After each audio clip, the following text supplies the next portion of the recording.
સવારના આ નયન રમ્ય દ્રશ્યોમાં તમે જોઈ રહ્યા છો કે કેટલી સરસ મજાની અહીંયા સવાર તમને નજરે આવી રહી છે. સૂર્યના કિરણો બહુ સરસ રીતે ફૂલ છોડ ઉપર જે પડી રહ્યા છે અને જે તેમની નેચરલી જે અંદરથી જે એમનો રંગ ઉછેર થાય છે એ જોવાની કંઈક અલગ જ મજા છે. અમે અત્યારે હાલમાં જઈ રહ્યા છીએ જેતલપુર જવાના, અમદાવાદથી જેતલપુર જવાના ખારીકટ કેનાલવાળા રસ્તે. અને બહુ જ સરસ જે અમે એક સમય અહીંયાથી પસાર થતા હતા એ સમય દરમિયાન અહીંયા બહુ જ ઝારી ઝાંખડા હતા, બાવળ જેવા કાંટાળા વૃક્ષો અહીંયા સુધી હતા. પણ અત્યારે હાલમાં ધીરે ધીરે એટલું બધું ડેવલપમેન્ટ અહીંયા થઈ રહ્યું છે કે રસ્તા પણ બહુ સરસ મજાના દ્વિમાર્ગી બન્યા છે અને એક બહુ સારો અહીંયા નજારો તમને જોઈ શકો છો.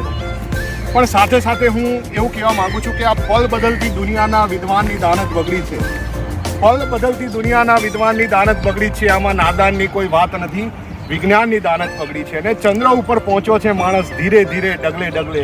ચંદ્ર હવે ચેતીને રહેજે, ઈર્ષાની દાનત બગડી છે, ઈર્ષાની દાનત બગડી છે. તો આ સાથે આવા નૈસર્ગિક વાતાવરણને માણવાની જે મજા છે, તો આપ સૌ મિત્રોને મારી રિક્વેસ્ટ છે કે આપ પણ આવા સરસ મજાના નજારા સાથે કોઈ દિવસ સવારના પોરમાં જો તમને અનુકૂળ સમયમાં તમે આ રસ્તાનો ઉપયોગ કરી અને એક સારો અનુભવ માણી શકો છો.